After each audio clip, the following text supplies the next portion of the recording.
Hello my dear students. आज हम लोग समझने वाले हैं मोल संकल्पना।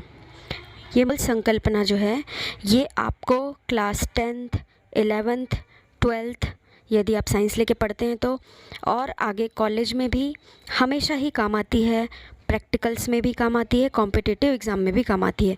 तो मोल संकल्पना आपको आज हम प्रयोग के द्वारा समझाएंगे। सबसे पहले आप थोड़ा सा इसका थ्योरी समझ लीजिए, फिर मैं आपको एक्सपेरिमेंट करके दिखाऊंगी कि मोल संकल्पना किस तरह से काम करती है। तो जैसे ही मोल संकल्पना स्टार्ट होता है ये शुरू होता है एवोगैड्रो संख्या से। आप यहाँ पे देख पा रहे हैं 6.023 इंटू 10 टू दी पावर 23 6.023 गुणित 10 की घात 23 को हम एवोगैड्रो संख्या के नाम से जानते हैं।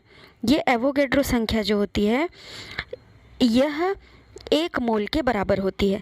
यदि एवोगैड्रो संख्या के बराबर परमाणु, अणु, आयन या कोई भी कण है तो वह 1 मोल कहलाता है। ये ठीक उसी प्रकार है जैसे 1 दर्जन संख्या जो है वो 12 के बराबर होती है। इससे कोई फ़र्क नहीं पड़ता कि वो 12 जो है वो कुर्सी है, टेबल है, पेन है, पेंसिल है कि आलू है या केला है। 1 दर्जन का अर्थ ये हुआ कि वो संख्या में 12 ही रहेगा। वैसे ही 1 मोल से ये फ़र्क नहीं पड़ता कि आपने पदार्थ कितने ग्राम लिया, उसमें कणों की संख्या 6.023 गुणित 10 की घात 23 ही होनी चाहिए। तो 1 मोल बराबर एवोगैड्रो संख्या के बराबर होता है। अब हम चलते हैं अणु और परमाणु की तरफ। तो 1 ग्राम अणु 1 ग्राम परमाणु 1 मोल के बराबर होता है। अब ये 1 ग्राम अणु 1 ग्राम परमाणु से आप ऐसे मत कंफ्यूज होइए, ये वो वाला 1 ग्राम नहीं है जो हम नॉर्मल डेली लाइफ में भार के लिए इस्तेमाल करते हैं। यहाँ पर 1 ग्राम का अर्थ है 1 ग्राम अणु 1 ग्राम परमाणु, 1 ग्राम मोलर अणु 1 ग्राम मोलर परमाणु। तो इसका अर्थ होता है कि आप ये उसके अणुभार या परमाणु भार को जब आप ग्राम में व्यक्त करते हो तो वह उसका ग्राम अणुभार और ग्राम परमाणु भार कहलाने लगता है और वो 1 मोल के बराबर होता है। जैसे जल का जो अणुभार होता है वो 2-16 यानी कि 18 होता है। तो 18 ग्राम जल 1 मोल के बराबर होगा।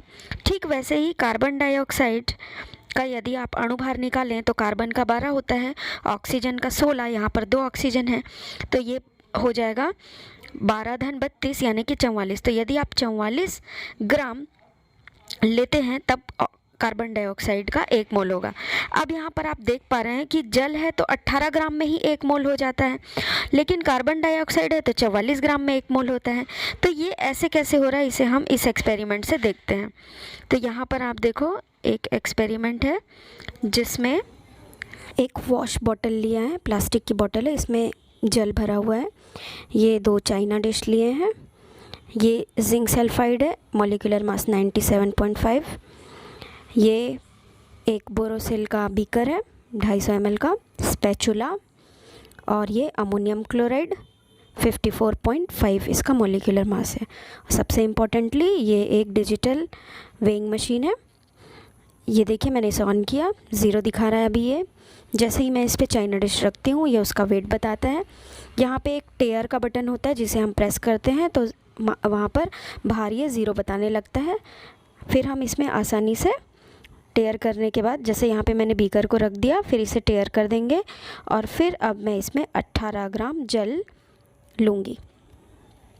ये देखिए 0 हो गया। अब हम वॉश बॉटल की सहायता से इसमें जल डाल रहे हैं और इसे हमको एग्जैक्टली 18 ग्राम वे करना है क्योंकि जल का अणुभार 18 ग्राम होता है।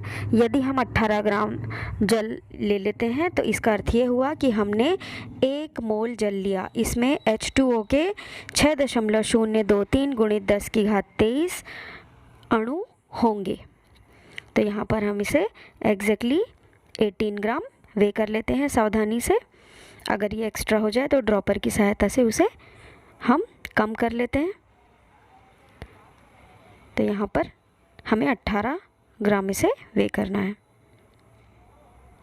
ये देखिए ये 18 ग्राम। ये जिंक सल्फाइड है। जिंक सल्फाइड को हमको 97.5 ग्राम वे करके लेना है, क्योंकि जिंक सल्फाइड का अणुभार 97.5 है, इसीलिए इसका 1 मोल 97.5 ग्राम होगा। ये अलग पदार्थ है। जल में हमने 18 ग्राम लिया, जिंक सल्फाइड में हम 97.5 ग्राम ले रहे हैं, और लास्ट में ये अमोनियम क्लोराइड है। अमोनियम क्लोराइड को भी हम वे करेंगे, और अमोनियम क्लोराइड का जो परमाणु भार है उसके अनुसार 54 अणुभार जो उसका है 54.5, उतना हम यहाँ पर मेजर कर लेंगे। इसे हमें सावधानी से मेजर करना है, 54.5 ग्राम। तो यहाँ पर आप देख सकते हैं कि 3 अलग अलग पदार्थ हैं और तीनों का जो भार है वो अलग अलग है, परंतु तीनों में कणों की संख्या जो होगी वो एक समान होगी। तो यहाँ पर आप देखिए, जल 18 ग्राम, अमोनियम क्लोराइड 54.5 ग्राम और जिंक सल्फाइड 97.5 ग्राम। ये 3 अलग अलग पदार्थ हैं, तीनों के भार अलग अलग हैं, परंतु ये तीनों 1 मोल हैं।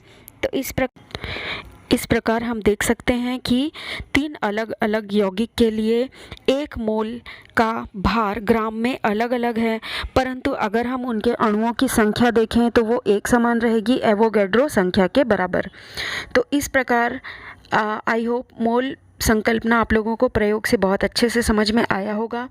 इस चैनल के साथ बने रहिए, लाइक, सब्सक्राइब और शेयर करिए, ताकि ज़्यादा से ज़्यादा लोग इसे समझ पाएँ, और सब्सक्राइब कर लेंगे तो आपको टाइम पे नए वीडियोस मिलते रहेंगे, यूज़फुल वीडियोस मिलते रहेंगे।